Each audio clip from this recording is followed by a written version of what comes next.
Sometimes a little change is good, no? It gives you the opportunity to move ahead in life, to grow and discover, to reach new bolder milestones, while still holding true to everything you stand for. IDBI Federal has now changed to AGS Federal. It's the same old company, but with a bold new outlook.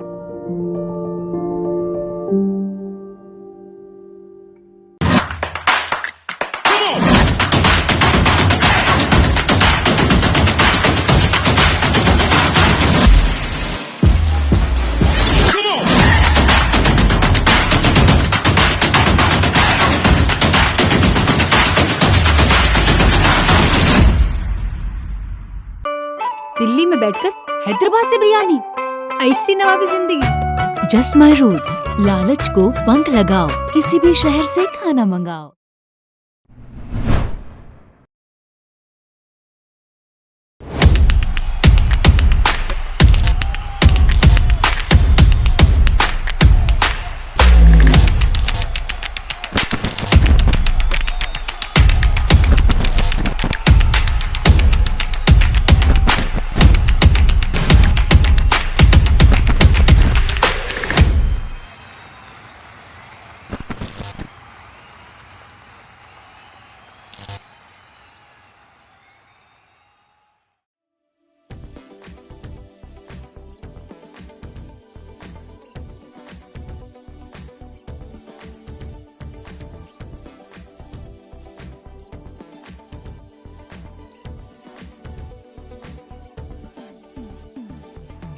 Hello and welcome to this special show, Backstage with Boria, with my dear friend and who has been an inspiration for many of us over a long, long time, Vishwanathan Anand.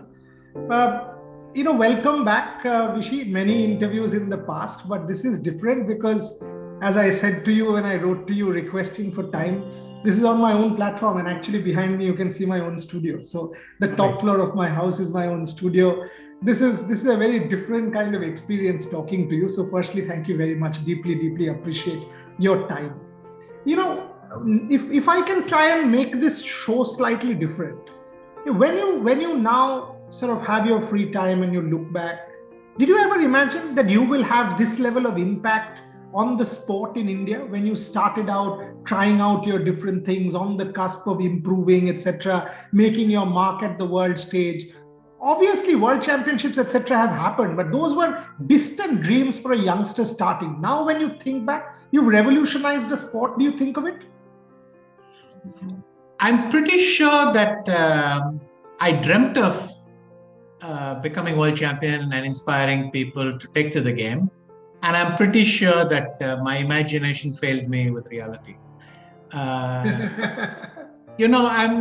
fairly certain that if I had put pen to paper and written down what I expect to happen, it would have fallen short. But that's always true, isn't it? Yeah, but in your case, it's like 5 times world champion, so and so. I mean, that CV doesn't end. So that's something. Being an Indian athlete, when I think back, there are hardly a few of you who I can say that for India, in a country that doesn't take its sport that seriously still, especially multi-sport.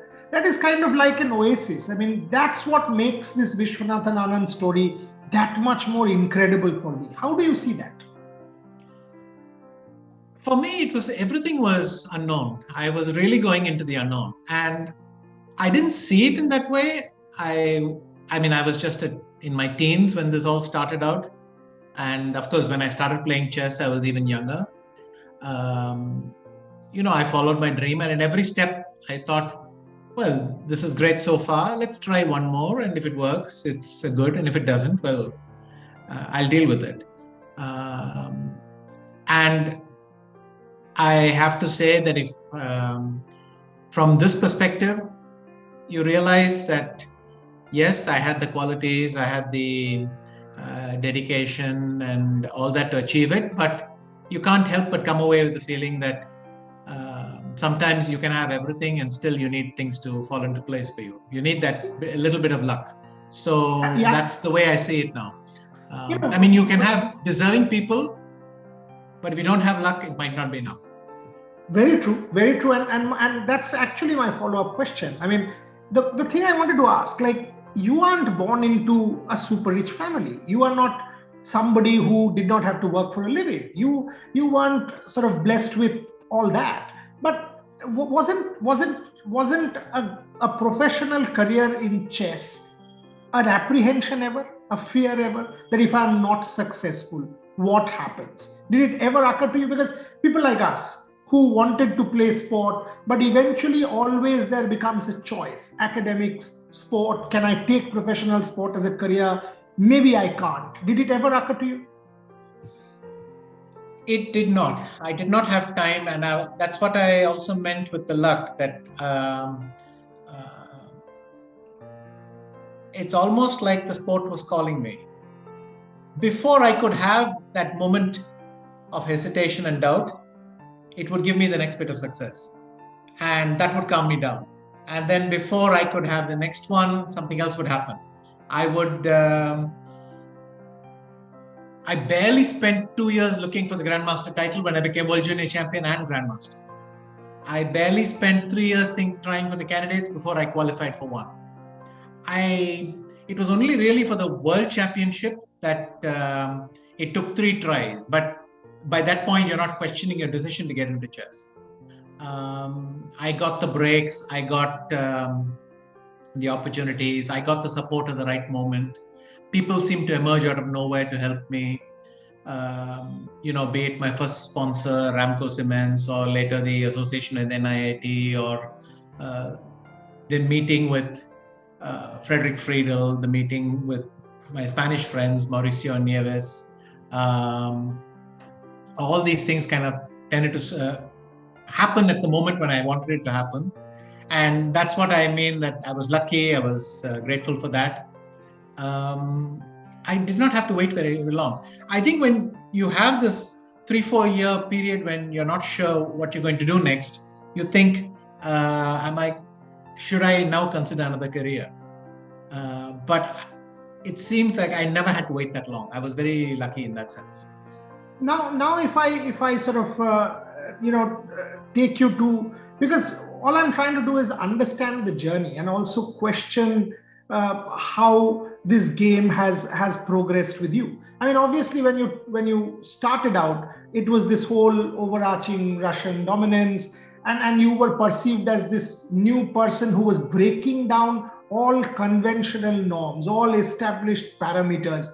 How do you look at that? That coming from a country where, yes, I mean, you can talk Sultan Khan, but coming from a country where, okay, no real structure, here comes this man who's a bit of an enigma, breaking down dominance, breaking down barriers. How do you look at that?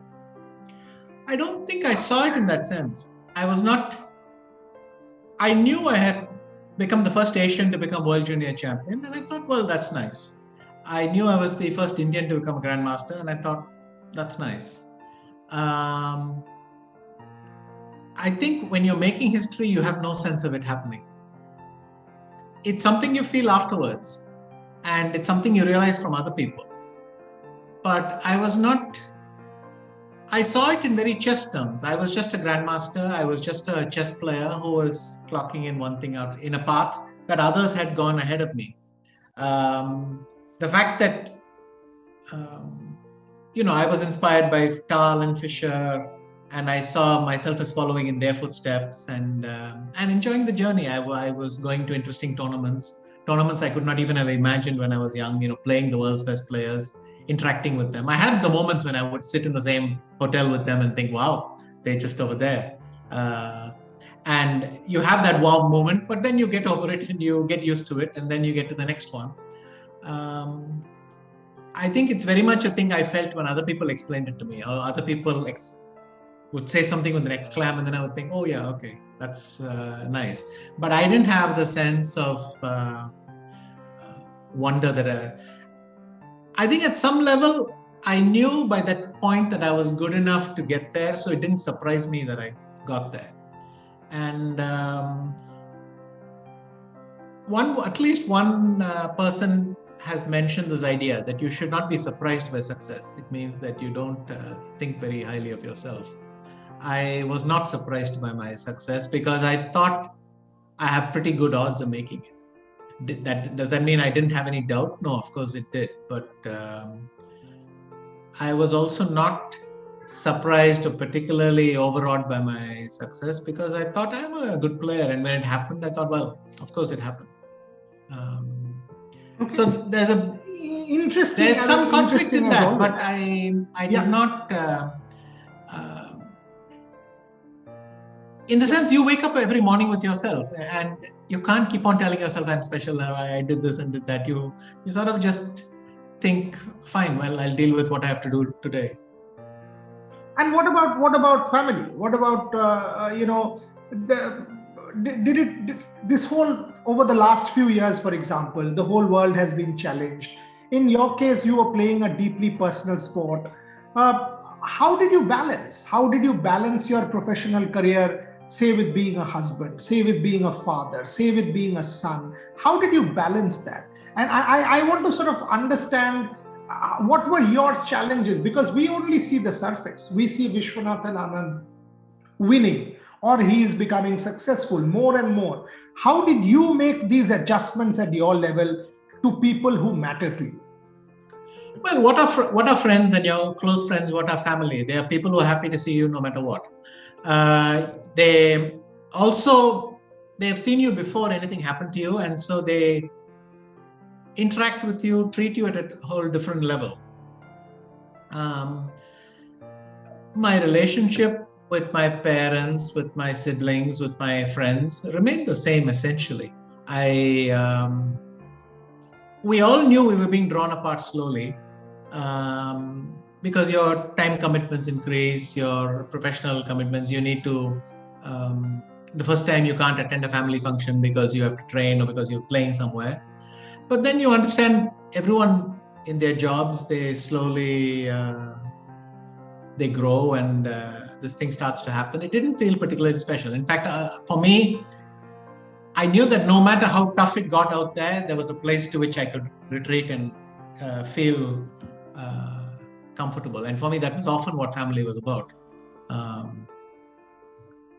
Some place where I knew they were proud, but they would not treat me differently because of what I achieved. And your friends, I mean, it's essentially all my school friends. We're all forever 13 or 14 years old for each other. It doesn't change. And that's the nice thing. So there's something very comforting about that. And with every passing year, it becomes more so. But that's nice. Interesting you said that. I mean, when I interact with friends and sports champions and people, there are these different kinds of relationships. With some, obviously you keep in mind that, okay, so-and-so has achieved so much, and I will treat that relationship in a particular manner. With you, it has always been very free. Is it always like that? Because there is a tremendous amount of comfort. I've never treated you as somebody who's a 5-time world champion that you can't approach. You're approachable. You're down to earth. You're like the person next door. You're like a friend who I can go and ask for support. That's the kind of comfort I've had with you. Is that the real Vishwanathan Anand? I think so, yes. I find it. In fact, the act, if you like, of acting special, of acting difficult, for essentially putting barriers in front of you, it also affects you. Just like you stop people coming to you, you also stop yourself from going to people. And if possible, that's not to say that I have not learned to value my time better or something like that. There comes a point when you have to prioritize yourself, your own needs, and say, I don't want to do this. So that's a different topic. But I think I have tried to just act normal because it made the most sense for me. It's how I'm comfortable, and I didn't want to. It would be funny if you act differently and you find that it affects you more than anyone else. So, I try to stay the same with people I know, and maybe that's a very healthy attitude as well. But for me, it was simply, it's how I am. if I suddenly started acting with airs, I knew my parents would look at me and think, well, is that how we brought you up or something? So it never occurred to me to make it. There are cases when perhaps with movie stars, you see this, that they really need to put on the act because it's part of their act. They essentially are two people living two lives at the same time. I think one of the joys of being a sports person is you don't have to do that too much. You don't have a second persona that you have to act up to. Interesting. You say that. And when I again coming to you, you play an individual sport, but at the same time you're playing for a particular country. Did you ever think that was it Vishwanathan Anand playing for Vishwanathan Anand, or was he also playing for India? Because at the end of the day, Anand India. And the revolution was happening at an India level, at a country level. India was getting to the world stage. How did you associate nationalism with yourself at all, if you did? I didn't, because when I was growing up, chess wasn't that popular or well known. I think I was continuously surprised by people's reaction. First of all, you hope that what you do, that your countrymen enjoy it. But I wouldn't say I expected it. I think when I became a grandmaster or something, I thought, well, they should notice this, and they did. And when I was at that stage, you feel it's normal that they at least pay a little bit of attention to what you did. Mostly, I think it's a pleasant surprise. You're happy that what you do means a lot to people. Of course, the nationalism is built in. So most likely what I do means a lot to Indians. But I'm happy if they enjoy my chess. I'm happy if people like how I play, like who I am. And it's not exclusively Indian also. So there's a big component of nationalism, of course, because people relate to you. But again, I don't know how much I expected it before. You have some hopes, but part of you can see that it's not going to happen automatically. Behind the walls, I can see the Padma Awards, whether it's Padma Bhushan, Padma Vibhushan. Difficult to see from a distance, but one can understand, and obviously tremendous to see that all three of them behind you. Tell me, when I speak to champions, and all of them tell me it's also in the mind. Did you ever feel that at certain stage in your life that there was this invincibility about it? I am playing at my best. Now I can be world champion. No one can beat me. I am at that zone. Does it ever happen to you? Did it ever happen as a sports person? Yes, but for me, it was often a warning sign. Whenever I felt invincible, things would go wrong. And in fact, so there's this healthy balance of enough confidence to believe in yourself and enough paranoia to watch out. And I tended to excel at that stage. So yes, when I became world champion, and then later on in my second series, 7, 8, 10, 12, 13, that phase, I felt I wouldn't be surprised if I lost, but I wouldn't be surprised if I won either. I belong here. I think that's the sense. I belong here. Kramnik also referred to the same thing. He said the first time he played this match with Gary, the first few days, he just wanted to seem like he belonged there. He said he did not want to look like an interloper who finds himself in the wrong room. He wanted to feel like he belonged there. And after 4 games, he thought, yeah, now I've proven that I can sit at this table. Then now I can relax and play normally. But I had enough years at the top that feeling came fairly quickly. And over the course of my career, of course, there's a lot of volatility. There's a lot of moments when my confidence was very low. There was a lot of occasional moments when I was bordering on overconfidence. And most of the time, I tried to straddle this line. Often consciously, I would remind myself, the last time I felt this invincible, it went horribly wrong. So there's a little bit of a balance. How did you deal with your lows? How did you deal? Because like as mortals who aren't talented as much or as athletes who are coming up the ranks, obviously you will lose far more than you will win. How do you deal with your lows? You learn to lump it. It still hurts, and it has hurt all my life.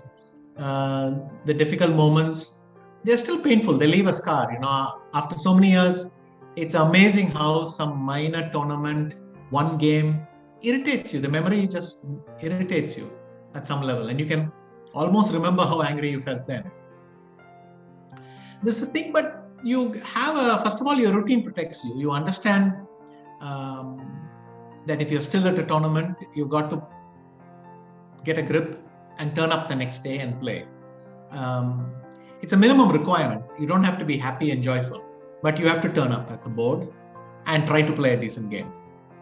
If you can do that, then you'll survive in the tournament. So one loss doesn't become 3. So always the thing is, you don't want to stumble to become a downward slope, and you need some grip on yourself. But it's a balancing act. There are moments when there's enough frustration that accumulates that you need to get away. And there are several points in my career where I hit this kind of wall. Maybe 99, 98, 99 a few times. So 98 was actually one of my best years, but 99 wasn't. Then 2002, before Prague, and when I lost my first world title. 2006 maybe at the start, 2014 after my title loss, and so on. It comes in regular cycles, and it's frustrating. That my response was, I'm sick of the game. I'm going to leave the game for a couple of months and just go somewhere else, mentally mostly. And after a while, you've calmed down, you've come to terms with it, and you find that the hunger returns. Mm-hmm. That deep down you love the game, you're curious again, you think, I need to study the game again, and every time I discover something new, something I didn't know before, you feel happy. So you have that urge to come back to it. True. I mean, when I go to the archive and I get that little piece of paper that I've never seen, and I'm like, wow, this is something that's a sort of a childhood joy kind of thing happens. Exactly. Yeah, that's I think the way of putting it. Something new you didn't know, and it reconnects you with your sport. True. When you look back at the World Championships, the multiple titles that you won, or the many tournaments, can you sort of are you able to decode them? That okay, this is the most satisfying. Was it the first? Was it the Gelfand one where you weren't playing at your best, but you were able to dig in? Is there anything like that? If I extrapolate from your career, that you know what, Boria, this is the most satisfying because this is what I did. Is there anything like that, Kramnik or Gelfand or any such tournament? Actually, what is interesting is that my thoughts continuously keep evolving on these subjects. Maybe it's also the further back it recedes, you remember only what you want to remember. And in this case, my habit of writing my impressions down, of writing my feelings down, and I found it a way of a release. But it's nice because then you realize, you look back at some moment which is glorious, like let's say Mexico. Mexico was the smoothest tournament in the world for me. I don't recall having a single thing. But when I look at my notes, I realize there were like 15 scary moments. All of them went well for me in the end.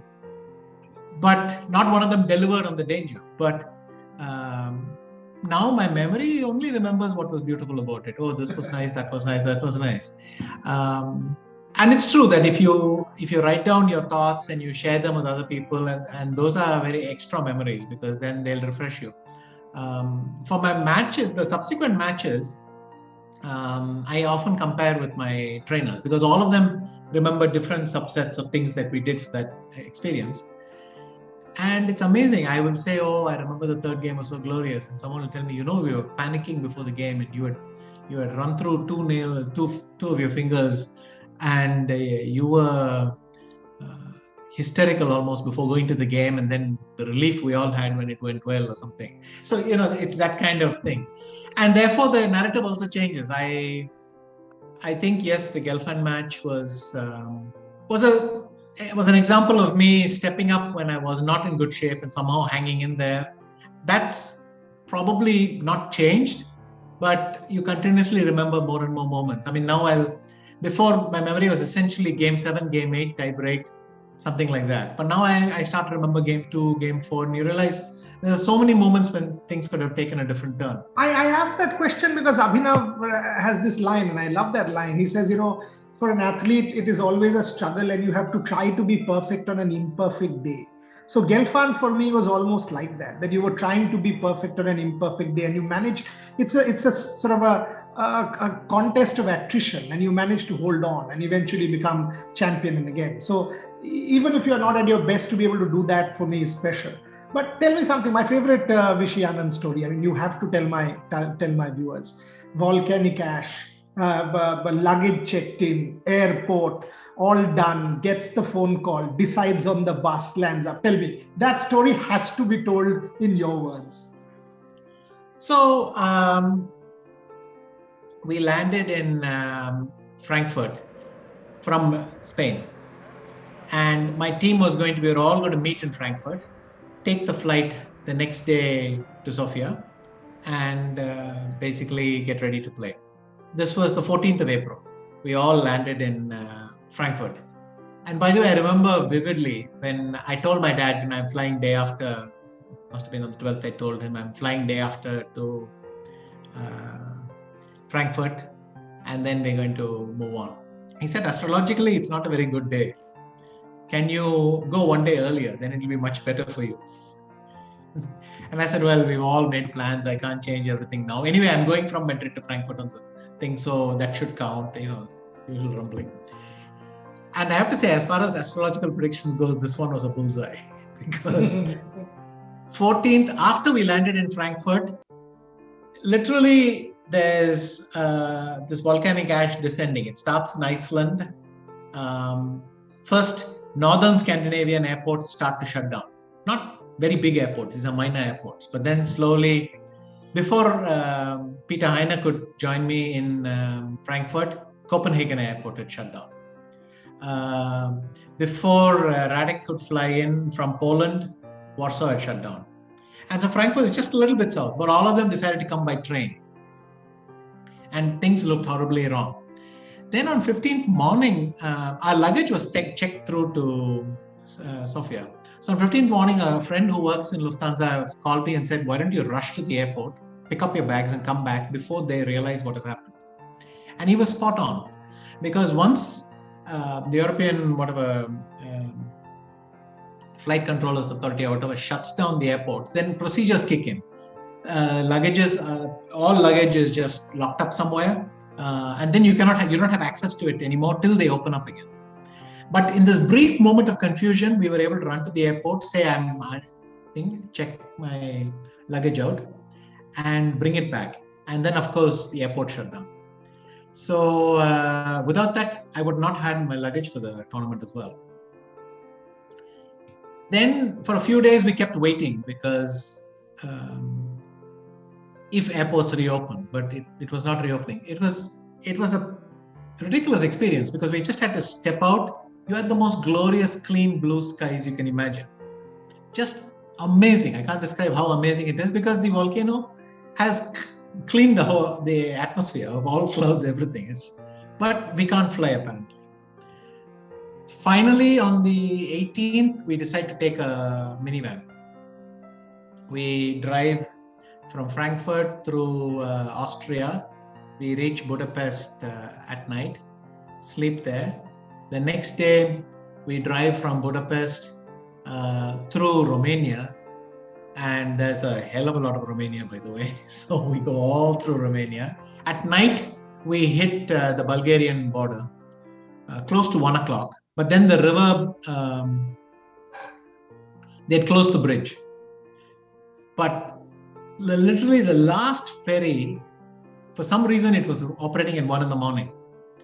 Our car went onto that ferry, crossed the river, then we came back, and then we drove to Sofia, got picked up by the traffic police. We thought at 4 in the morning, who cares? But we were speeding. But he said, okay, I've heard about this chess team that is running around the volcano, so you can go. We reached the hotel at 4 in the morning. Yeah, we reached Sofia at 4 in the morning. In fact, we reached at 3:45. but we were watching the extended Lord of the Rings series in the minivan. And there were like 10 minutes left. So by this point, we thought we're not going to sleep now. We asked the minivan to just go around the hotel till we finished the movie. And then we got into the hotel. My friend Hans Walter, who had already reached Sofia. He had reached on the 14th, so he was sitting there pretty. He had arranged some meals for us. We ate something and then we collapsed. Next morning, we woke up at noon or later, but only then we could start to function. And all this, we requested if the organizers could postpone the opening by one day, and they kept refusing. But luckily, Aruna realized that there's a force majeure clause in the contract. So she served them a notice that she was going to, because Volcano is as force majeure, as much of an act of God as you can get. So we served that. We were able to push the first game by a day. Not the opening ceremony, but able to push the first game. And as a result, instead of 7 days of rest and getting ready, we got 4, and we had to make do with that. Wonderful. So, and within that, we had all these experiences of driving in the rain, stopping in all sorts of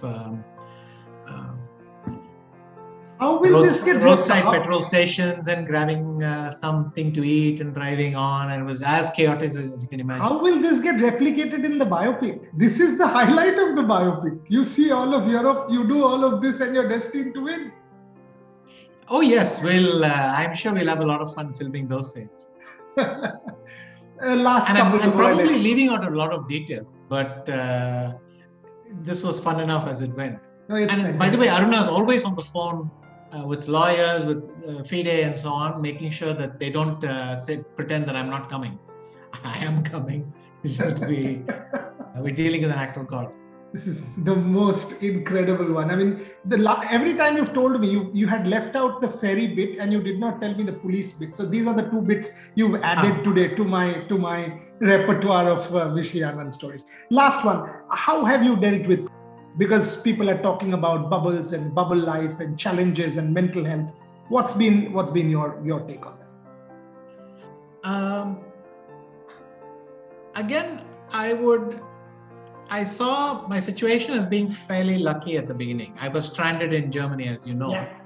But unlike many people in those days, or unlike Djokovic now, I was not stranded in some alien hotel. I was stranded in my own place with friends living next door. And you have to count your blessings. So I had to wait 3 months to come back to India. But then eventually the Vande Bharat flight came. The Indian embassy had been in touch with me throughout. They were very helpful. They're so approachable. You just tweet them these days, or you WhatsApp them and they reply and so on.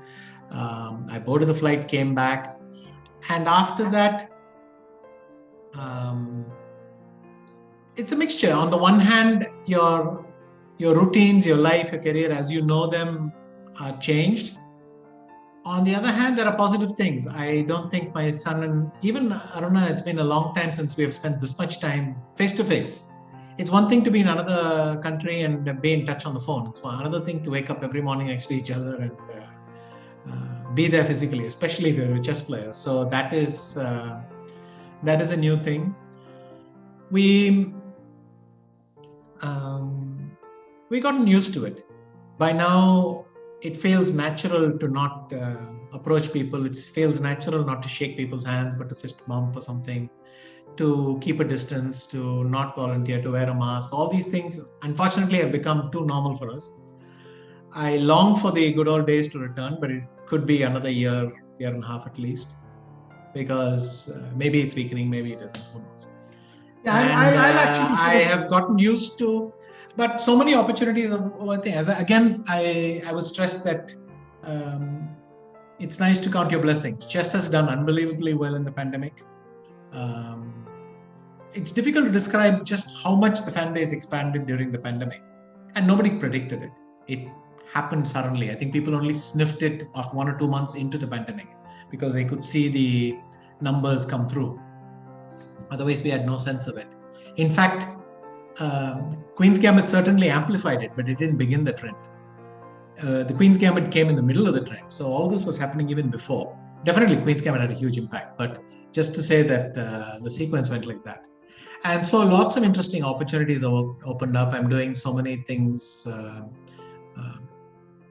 I'm quite happy that Westbridge was willing to start the academy halfway through the pandemic. I was very happy to travel to Croatia. Travel has slowly opened up. Things have worked out, though it's been very disruptive to my playing chess in the last 2 years. Mostly I've been able to cope, and good things have happened due to it. I'll sort of leave it at that, because the story for, several things have indeed opened up.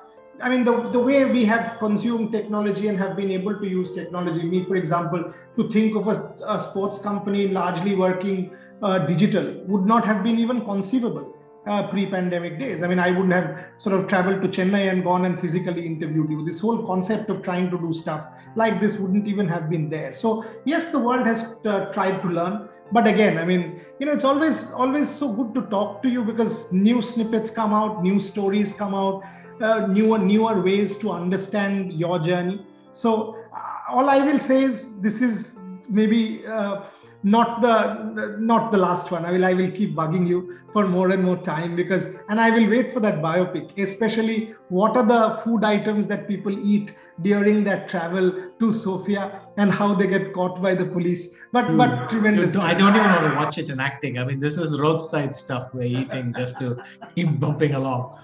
But yes, I mean, sports journalism and chess did okay in the pandemic. You only have to imagine what the doctors and nurses went through, or let's say airline employees went through, to understand, we really did okay. So thank you again, Rishi. Thanks a lot so much for joining me on Backstage with Boria. Special thanks to Aruna, as always, for helping me with the time, coordinating everything. And again, I mean, I've been able to sort of speak, like I said, as somebody who's a friend. I can approach you, and that has always been the case with you, which gives me a lot of joy. I mean, whether you're a super achiever, that's fine, but more importantly, I can count on you as a friend of mine, and that I consider as a privilege and a pleasure. Thank you very much for joining me. Thanks. Pleasure to be with you. It's always.